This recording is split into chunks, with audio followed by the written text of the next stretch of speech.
Saúde pública na Bahia significa postos sem médicos, espera por vagas em hospitais, gente morrendo por falta de cirurgia. Enquanto isso, o Paraná implantou os centros regionais, onde as pessoas resolvem tudo num lugar só. Consultam médicos, fazem exames e recebem os resultados com muito mais rapidez. Um trabalho competente faz toda a diferença no seu dia a dia. Pense nisso. Fala, gurizada, como é que vocês estão? Tudo bem? Hoje a gente vai falar sobre esse cara aqui, Gedel Vieira Lima, que já foi citado em alguns vídeos aqui da Toca. Foi citado no da Semineto, foi citado em algum outro também. O do Calero, né? Ele brigou com o Marcelo Calero, né? Esse aqui, ó, é o Gedel Vieira Lima. Fofinho. Este aqui, que em um outro vídeo eu falei que nessa foto aqui eles dois estavam parecendo o Napoleão e o Bola de Neve, do Revolução dos Bichos, do George Orwell, né? E esse aqui, ó, é o irmão do Gedel Vieira Lima. Esse cara aqui, ó, Lúcio Vieira Lima, que inclusive tem um vídeo sensacional dele, cara.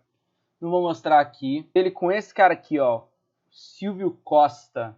Inclusive, o Silvio Costa, esse cara aqui, começa a falar que o Gedel, acho que o Gedel estava preso, ou que o Gedel seria preso, alguma coisa assim.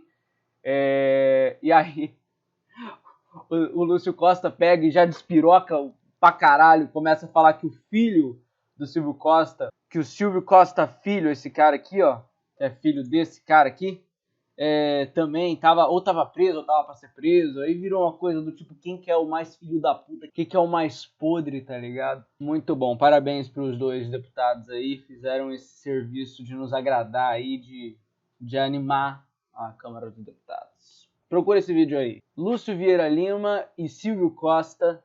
Só joga isso no YouTube que vocês já vão achar, é muito bom. E vamos aqui, né, cara, no nosso CPDoc da FGV fazer a trilhazinha que eles já deixam desenhado para nós, entendeu?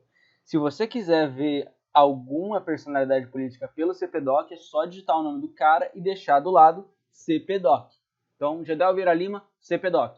Você vai ter esse dossiezinho aqui deles. É muito bom.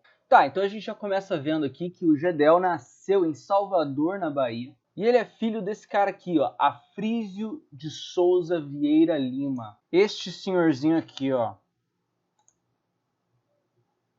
Esse cara.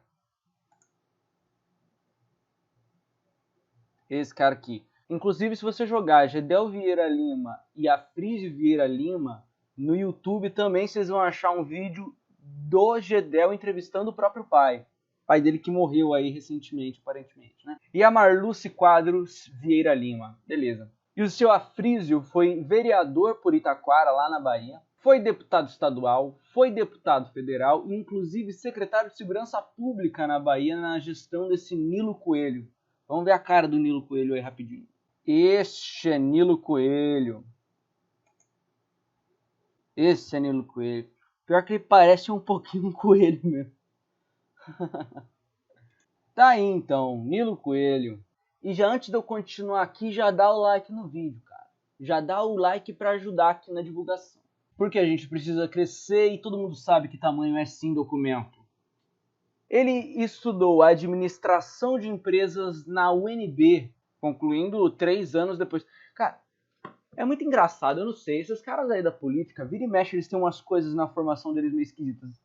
Tem um monte de cara que é formado em tempo recorde, cara. Não, e mais, muitos caras, eles eram formados nem morando na cidade em que eles faziam a faculdade. Mano, como assim, cara? Quando a gente for falar do Geraldo Alckmin, vocês vão ver isso. O Geraldo Alckmin, tipo, ele fazia medicina ao mesmo tempo que era vereador. Tipo, como alguém consegue estudar medicina enquanto é vereador? Ou é um péssimo político ou um péssimo médico, não tem como. Tá, e aqui eu já vou dar uma curiosidade pra vocês, que eu já disse no vídeo do Calero. Acredite se quiser, Gedel Vieira Lima já estudou com o Renato Russo, cara. E ele era apelidado de suíno pelo Renato Russo. Coisas da vida, né, cara? Eu acho muito engraçado essas curiosidades, assim, sobre algumas pessoas. Esse aí era o Gedel novo. Pô, o Gedel era bonitão, cara.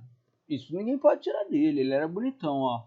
Enfim, voltando. Em 79, ele torna-se assessor parlamentar na Câmara dos Deputados, permanecendo na função até 81. Ou seja, 79, 81. Ele trabalhou lá enquanto seu pai era deputado federal pela Bahia.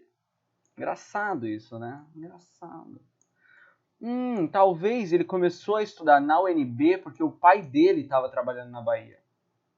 Era deputado federal na Bahia. Pode ser isso, né?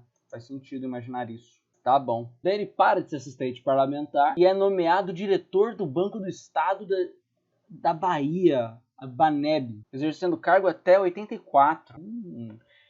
Daí, entre 88 e 89, foi assessor da Casa Civil da Prefeitura Municipal de Salvador. Quer dizer, é um cara que desde o começo já estava ali naqueles carguinhos que é meio que de nomeação, né? Você já vai vendo. Em seguida, foi nomeado presidente da empresa de assistência técnica e extensão rural, EMATER, da Bahia, função que desempenhou até 90. Falando um pouco sobre isso aqui, cara, uma impressão minha, só impressão. Esses caras que começam a carreira política deles, nesses cargos, assim, que o cara vai sendo nomeado, desde o comecinho, o cara já vai... Pega um negocinho aqui, pega um negocinho ali, vai trabalhando. Esses caras conhecem muito bem da estrutura, entendeu?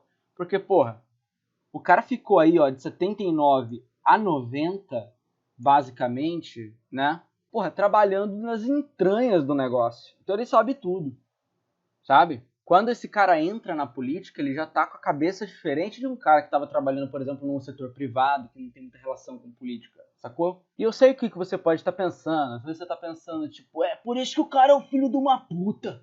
Beleza, mas não pensa nesse sentido, tá ligado? Pensa no sentido de que, às vezes, esses caras já têm um conhecimento ali de como a máquina anda, sacou? E isso é importante, cara. Tem muita gente que fala, por exemplo, que os caras do Novo, do Partido Novo, são como virgens no puteiro. E não porque eles são santinhos, não é esse o ponto.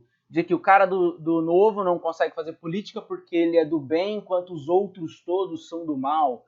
Tem gente que tenta pintar as coisas dessa maneira, mas não é isso. É no sentido de que às vezes os caras têm uma espécie de purismo por não conhecer a dinâmica da política, que faz com que eles fiquem ali sem muita capacidade de fazer a máquina andar, entendeu? Essa é apenas a minha opinião. Voltando para as questões um pouco mais objetivas da história de Gedel Vieira Lima. Daí, em outubro de 90, ele consegue se eleger deputado federal pela Bahia. O cara já chegou pegando o deputado federal, entendeu? Portanto, sai seu Afrísio Vieira Lima em 87 da Câmara dos Deputados e entra em 91 Gedel Vieira Lima para um cargo de deputado federal. Eleito em 90, assumindo o mandato em 91, ele participa de trabalhos legislativos como segundo vice-presidente da Comissão de Finanças e Tributação, membro titular da Comissão de Relações Exteriores, da Comissão Especial de Serviços, Tarifas, Construção e Exploração dos Portos, da Comissão Parlamentar de Inquérito, a CPI, sobre a reforma administrativa e fechamento de agências e postos de serviços do Banco do Brasil, da CPI sobre o envolvimento do Ministério de Telecomunicações da Telebrás na venda da NEC do Brasil S.A. e suplente da Comissão de Ciência e Tecnologia, Comunicação e Informática, suplente da Comissão Mista de Planos, Orçamentos Públicos e Fiscalização e também da CPI da privatização da aviação aérea de São Paulo S.A., a VASP. Caralho, o cara participou de um monte de CPI, velho. E em 92 ele é eleito vice-líder do PMDB na Câmara. E aí já começa a treta, porra. Em setembro de 92, em depoimento à CPI da NEC, o que é CPI da NEC, cara? O ex-ministro das Comunicações e governador da Bahia, Antônio Carlos Magalhães, puta que pariu, acusou o Gedel de ter sido eleito com dinheiro do fundo do reequipamento da Polícia Civil, administrado por seu pai, na época em que era titular da pasta de Segurança Pública. Pra quem já viu o vídeo do ACM Neto, lá tá muito claro. Gedel Vieira Lima e Antônio Carlos Magalhães não se dão bem. São dois grupos políticos rivalizados lá na Bahia. Mas vamos ver sobre essa CPI da NEC. Defensor de Roberto Marinho. A história história da transferência da NEC, poderosa fabricante de equipamentos de telecomunicações, para o empresário Roberto Marinho, ficou marcada pelas suspeitas de trocas de favores entre as organizações Globo e o senador Antônio Carlos Magalhães. Uma CPI no Congresso chegou a investigar a denúncia de que o rentável contrato de retransmissão da programação da Globo pela TV Bahia, de propriedade da família do ACM, foi uma compensação por serviços prestados pelo senador à Globo quando foi ministro das Comunicações no governo de José Sarney. Caralho, ficou interessante esse rolê, tá ligado? A novela da NEC começou em 1986, quando o empresário Mário Garneiro, esse chuchu aqui, esse cara, que é pai desse cara aqui, inclusive, o Álvaro Garneiro. Ela começou quando o empresário Mário Garneiro, dono da Brasil Invest Informática e Telecomunicações, BIT, passou a ser pressionado para ceder 51% do capital acionário na NEC para Roberto Marinho. Caralho. A CM se juntou aos sócios japoneses de Garneiro, donos da NEC Corporation, para forçar o empresário a abrir mão do negócio, que à época ostentava um faturamento anual de 300 milhões de dólares. Garneiro passava por dificuldades desde a execução extrajudicial de seu banco, o Brasil Invest, mas partiu de ACM a canetada fatal que consumou a asfixia financeira do empresário e, na sequência, a transferência milionária. Usando o poder de ministro das telecomunicações, a ACM suspendeu o pagamento de uma dívida de 30 milhões da Telebrás com a NEC. Tratava-se de um contrato de fornecimento de equipamentos já entregues pela NEC à Telebrás. Ou seja, puta que pariu, o cara tava usando o Ministério das Comunicações lá no governo Sarney. Inclusive, esse ministério foi super importante no governo Sarney. Quando a gente for falar sobre o governo Sarney, a gente vai ver sobre isso. Para asfixiar a NEC, que era essa empresa aqui japonesa. Ó. Essa empresa aqui.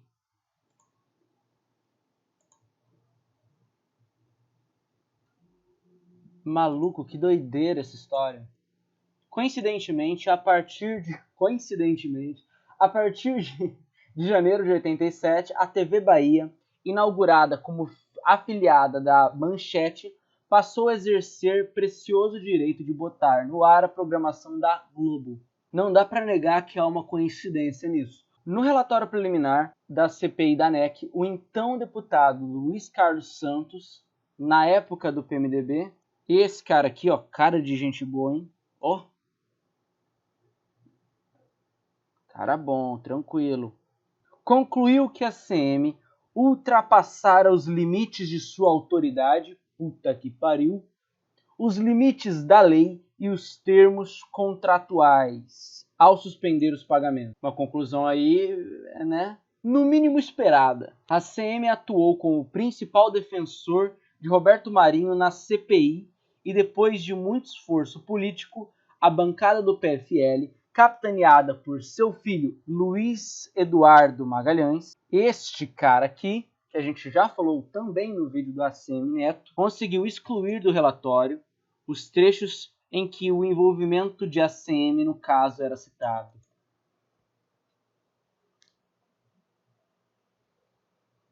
Puta que pariu, velho. Cara, eu não vou perder mais tempo no caso da CPI da NEC, mas puta merda, tá ligado? Que história fodida.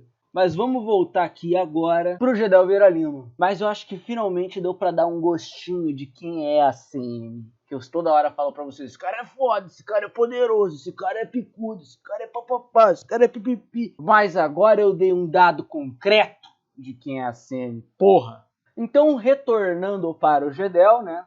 Em setembro daquele ano, na CPI da NEC, que a gente acabou de falar sobre, ele acusa o Gedel de ter sido eleito com dinheiro desviado por conta do seu pai, que era secretário na Bahia. Beleza? É isso. Na sessão da Câmara dos Deputados, em 92, ele vota a favor da abertura do processo de impeachment de Fernando Collor, acusado de crime de responsabilidade por ligação com um esquema de corrupção liderado pelo ex-tesoureiro de sua campanha, PC Farias. A gente também já falou bastante disso aqui em alguns vídeos, agora eu não lembro quais. Enfim, é isso. Ele vota a favor da abertura do processo e vai acabar com a renúncia do Collor. Durante essa legislatura em que o Gedel era deputado, ele chegou a votar a favor da criação do IPMF, né, o papai da CPMF, imposto de 0,25% sobre transações bancárias criadas como fonte complementar de recursos para a saúde. Votou também a favor da criação do Fundo Social de Emergência, o FSE, que permitia ao governo retirar recursos de áreas como saúde e educação para ter maior liberdade de administração das verbas e também do fim do voto obrigatório. Em 94, ele é chamado para depor na CPI que investigou irregularidades no orçamento devido ao aparecimento de seu nome em disquetes apreendidas com a empreiteira Norberto Odebrecht. Este lindão aqui, olha lá, que simpatia, hein? E está aqui ele com seu filhinho, que a gente também já conhece. Inclusive, Odebrecht acho que ela é fundada na Bahia. Contudo, como não foram encontradas provas que comprometessem o Gedel em relação a esse rolê da CPI do Norberto Odebrecht, acabou sendo inocentado. Ainda nesse ano foi membro da delegação brasileira à Assembleia Geral das Nações Unidas em Nova York.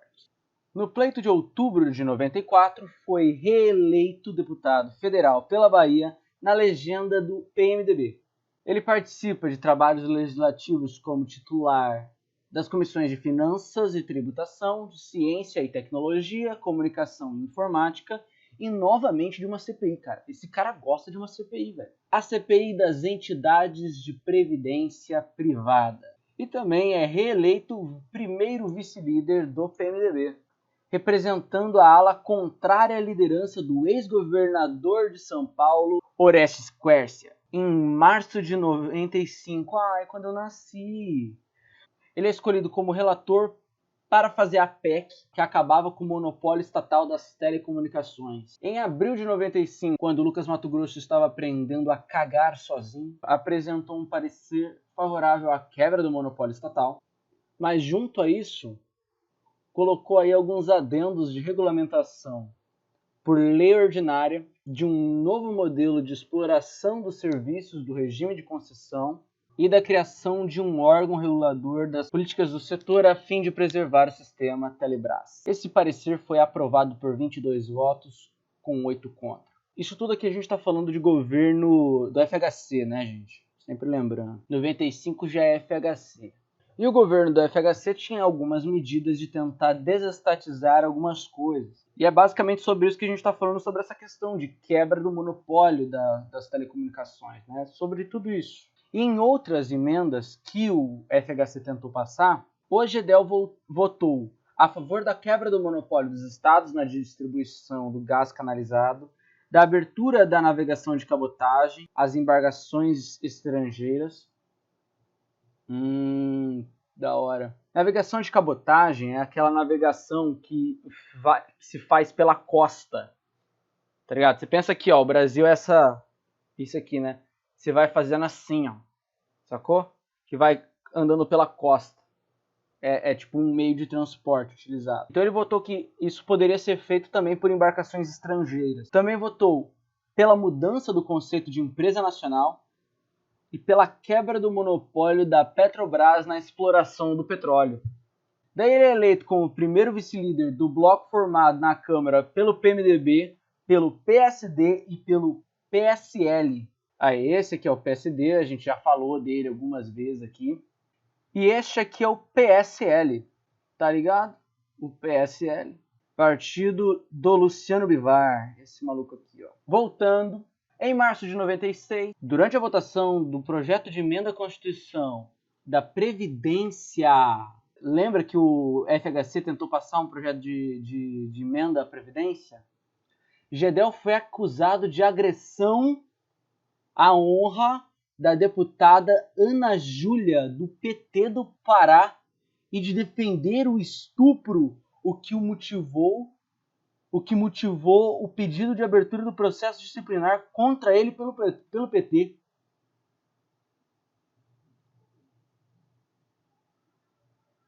Jesus, velho! Essa aqui é a Ana Júlia, PT Pará. Essa aqui. Agora, que história é essa, cara? Do Gedel ser uma espécie de bolsonarinho antes disso ser moda. Tá, PT pede abertura de ação contra Gedel. Isso é de 23 de março de 1996. O PT pediu ontem a abertura do processo disciplinar contra o deputado Gedel Vieira Lima. O partido o acusa de agredir a honra da deputada Ana Júlia, PT Pará, e defender o estupro. A acusação foi motivada por declaração feita anteontem por Gedel. Durante a votação da Previdência, a deputada disse que o projeto do relator Michel Temer era um estupro ao regimento. Então, a Ana Júlia está dizendo que o projeto do Temer era um estupro ao regimento. Segundo Ana Júlia, em revide, Temer teria a chamado de filha da puta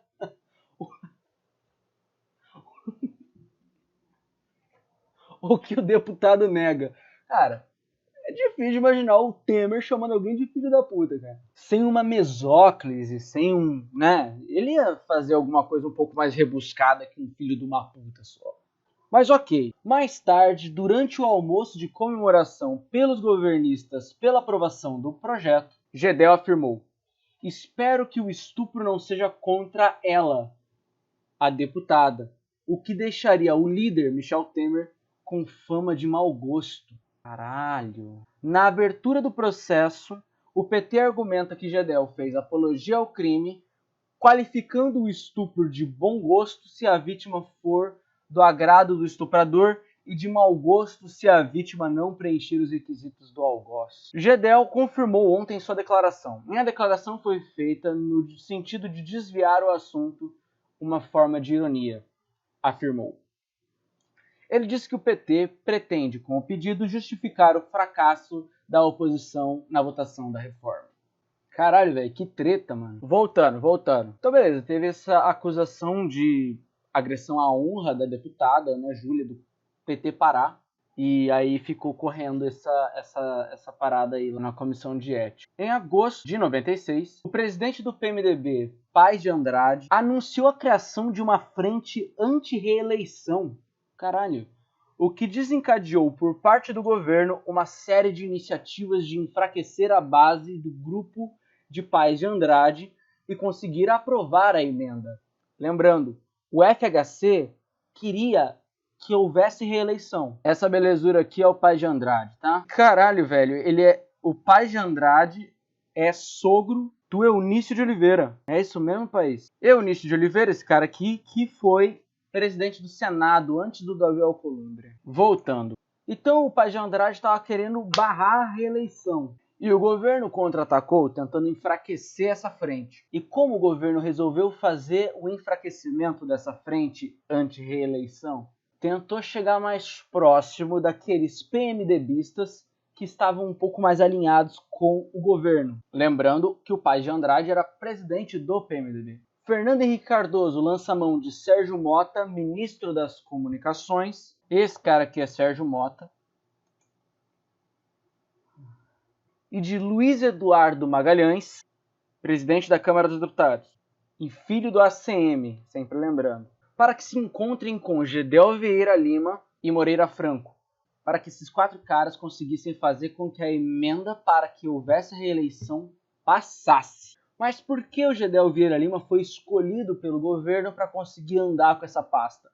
porque ele era aliado do Luiz Eduardo Magalhães. Sim, eu também me surpreendi com essa notícia. Mas como a gente já falou sobre o ACM Neto, quando a gente falou sobre o Luiz Eduardo Magalhães lá no vídeo, que o Luiz Eduardo Magalhães ele não tinha um comportamento tão alinhado com o pai, ele não ficava servindo ao pai, ele era um pouco mais independente. Então talvez isso justifique essa espécie de aliança que existia entre o Gedel e o Luiz Eduardo Magalhães. Mas isso aqui eu estou supondo. Para além do simples alinhamento entre Gedel e Luiz Eduardo Magalhães, o Gedel também já tinha se mostrado eficiente quando o governo precisou dele. Como, por exemplo, naquela relatoria que o Gedel fez e que a gente já falou lá em cima, sobre a quebra do monopólio estatal das telecomunicações. Situação na qual o Gedel, como relator, trabalhou sob orientação do Sérgio Mota. Eu espero do fundo do meu coração que isso não esteja muito confuso. Comenta aí embaixo no vídeo se vocês estão gostando desse vídeo. Gedel é desses políticos que estão muito envolvidos em muitas questões, assim, de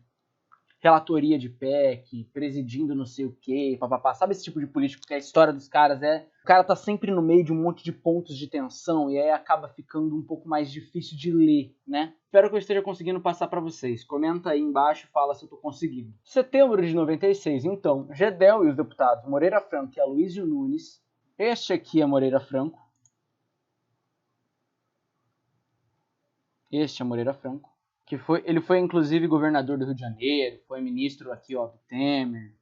Cara importante na política brasileira, tem muitos cargos esse cara assumiu. Este aqui é Aloysio Nunes. Este é Aloysio Nunes. Esse cara é inteligente pra caralho, cara. Esse cara é muito inteligente. Então, Moreira Franco, Gedel Vieira Lima e Aloysio Nunes foram escolhidos pelo PMDB para buscarem votos para aprovação dessa emenda constitucional que permitia a prefeitos, governadores e ao presidente da República se reelegerem. Eu já dei minha opinião aqui sobre isso e eu sou contra isso. Para mim, prefeito, governador, presidente, executivo não pode se reeleger. Opinião minha. Toda essa correria aí de Gedel, Aloysio, Moreira Franco se dava porque o governo precisava correr com isso aí. Afinal, faltava apenas um mês para que fosse instalada a comissão especial da reeleição. E a instalação dessa comissão especial era envolvida por um monte de disputa que estava tendo ali dentro, principalmente entre o PFL e o PMDB. E outro grande interesse que estava ali em jogo era de conseguir uma boquinha na reforma ministerial do FHC. Aí aqui você pode se perguntar, cara, mas por que os caras brigam tanto para conseguir um ministério? Vou te explicar. O ministro é, no final das contas, quem assina o cheque. O presidente da República coloca os ministros para que eles atuem em cima das políticas públicas daquela área específica em que eles estão. Então, por exemplo, o ministro da Educação é o cara que vai cuidar da educação. Todas as políticas públicas que deverão ser executadas em relação à educação, quem vai fazer andar, leia-se, quem vai assinar o cheque de paga-se isso, essa grana vai para lá, essa grana vai para cá, isso tudo quem mexe é o ministro. Então, quando a gente fala sobre um ministério, a gente está falando de um grande orçamento que está na mão de uma pessoa.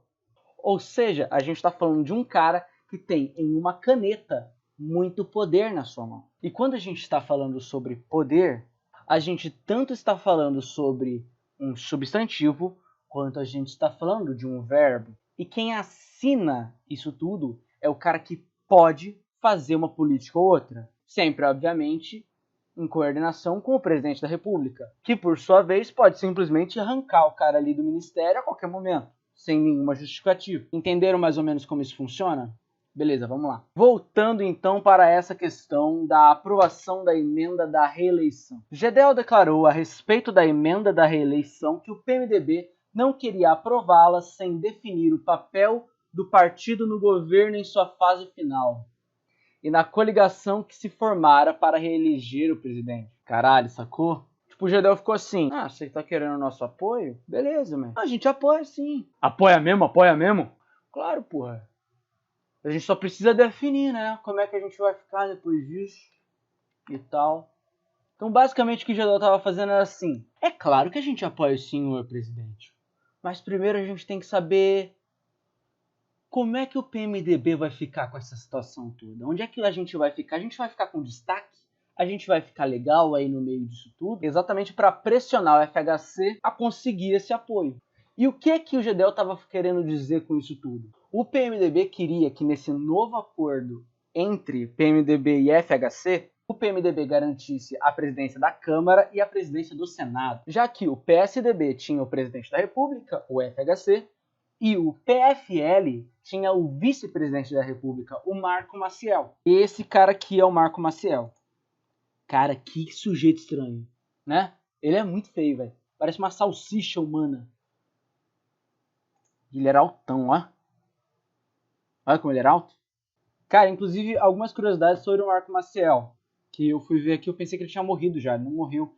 Ele é da Academia Brasileira de Letras, beleza? E, mano, ele entrou no lugar de Roberto Marinho, cara. Tipo, o Roberto Marinho da Globo também era da Academia Brasileira de Letras. Isso aqui pra mim é muito inimaginável. Eu nunca ia imaginar um rolê desse. É como diria o Rincon Sapiência, né? Coisas de Brasil. Voltando então para aquela questão do Gedel estar tentando articular um novo posicionamento do PMDB em relação ao governo. Daí é isso mesmo, ele fica fazendo esse charme que eu falei para vocês, de tipo assim, se você quer o apoio do PMDB para conseguir a reeleição, significa que você está pensando em ficar um bom tempo no governo. E se você está querendo ficar um bom tempo no governo às nossas custas, às suas custas, a gente também quer ter mais espaço no governo.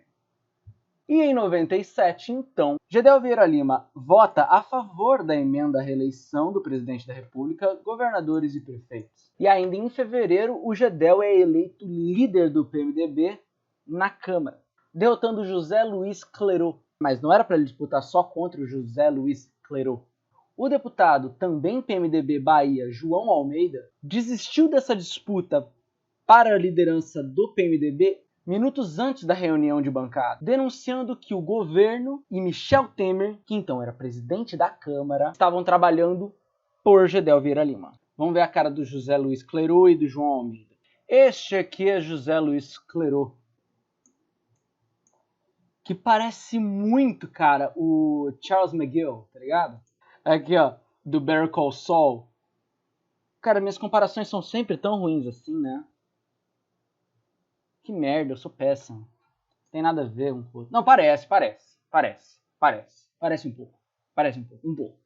E esta simpatia aqui é João Almeida. Foi o cara que desistiu da disputa com o Gedel porque disse que o Gedel e o Temer já estavam aqui, ó. Gedel e Temer, inclusive, que mais tarde seriam presidente e ministro. Mas Gedel não foi apenas eleito por conta de Michel Temer estar ali junto com ele e o governo estar junto ali com ele. Aquele grupo PMDBista que se juntou para fazer a PEC da reeleição ser aprovada, acabou juntando ali em nome do Gedel. Gedel, como líder do PMDB, garante que o PMDB vai continuar com o governo, mas que não vai aceitar que o PMDB perca força no governo. Daí ele acabou dando uma distanciada do Luiz Eduardo Magalhães, novamente, caralho, filho do ACM, que era do PFL, e também buscou pacificar ali aqueles atritos internos que haviam dentro do PMDB, garantindo que estaria sempre junto com o partido, com que a bancada do partido estivesse trabalhando. E disse também que a sua prioridade seria as votações dos projetos de reforma constitucional. E já como líder do PMDB, Gedel pegou e lançou uma meta, a primeira: o futuro ministro dos transportes devem ser do partido. O próprio FHC já tinha falado que caberia ao PMDB, nessa reforma ministerial que ele ia fazer, indicar os substitutos do Nelson Jobim, que era ministro da Justiça, e de Alcides Saldanha, que era do Ministério dos Transportes. E por que ele queria tanto o Ministério dos Transportes? Porque o Ministério dos Transportes já estava na mão anteriormente desse Odacir Klein, que já era do PMDB. Então, se o PMDB perdesse aquele cara, uma vez que o Alcides Saldanha era interino, o PMDB estaria dando um recuo e Gedel Vieira Lima não aceitaria este recuo. E para essa pasta de transportes, os nomes cotados foram Moreira Franco e Eliseu Padilha. E acabou que o Eliseu Padilha, então, virou ministro dos transportes. Eliseu Padilha, que é, cara, muito conhecido aí da política brasileira, né? Esse cara aqui, ó. Este é Eliseu Padilha. Aqui, ó, no governo Temer, nessa... Aqui é do governo Temer.